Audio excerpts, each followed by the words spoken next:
ก็สบายดี สบายดีเจ้างานของข่อยนะมีเด็กน้อยหลายทั้งขี่ดื้ออีก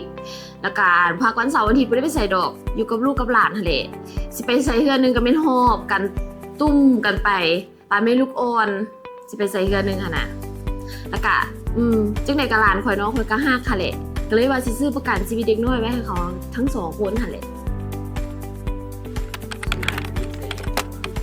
ก็ไปลิ้นเฮือนแบบพาเขาไปหาอันมิตู้มิตาเขาหั่นแหละไปตามภาษาแบบเด็กน้อยหั่นแหละมันเพราะว่ามันเด็กน้อยหลายอยู่แถวบ้านหั่นนะก็เลยพาเขาไปลิ้นน้ำเด็กน้อยแถวนั้น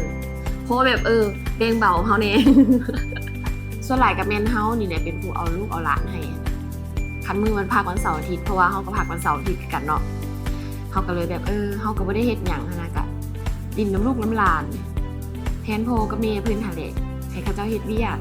เฮาก็บ่ได้มีภาระหยังก็เลยอยากซื้อให้หลานเพราะว่าหลานก็ซ้ำลูกเฮาเนาะเฮาก็ฮักหั้นนะเฮาบ่มีลูกเฮาก็ซื้อให้หลานแทนเนาะการสิเด็กน้อยเพราะว่ายังบ่มีเลี้ยงหลาน ตามที่เบิ่งโฆษณาเนาะถ้าหาอยู่ครบสัญญานะก็ยังได้เงินอุดหนุนคืนเนาะและก็เพราะอายุ15-17 ปียังได้เงินอุดหนุนการศึกษามัธยมมูลค่า2,360,000 กีบผู้ใดบัดฮอดอายุ18-21 ปียังได้ทุนการศึกษามหาลัยอีกตั้งว่า2,360,000 กีบต่อปี แล้วพออายุครบ25 ปียังได้เงินอุดหนุนแต่งดองถึง10,890,000 กีบยังบ่หมดใดหากผู้ประกันเสียชีวิตในระหว่างสัญญาบริษัทก็จะจ่ายคืน 110% ของค่าธรรมเนียมประกันในปีที่เสียชีวิตอีกด้วยรวมมูลค่าสูงฮอด33 ล้านกว่ากีบพุ่นใดบ่คือตอนเฮายังน้อยตะกี้เนาะคันมีนะพ่อแม่เฮาก็สิซื้อให้เฮาคือกันประกันชีวิตเด็กน้อยนะอันนี้ใหญ่แล้วก็คือสิซื้อบ่ได้แล้วประกันชีวิตเด็กน้อย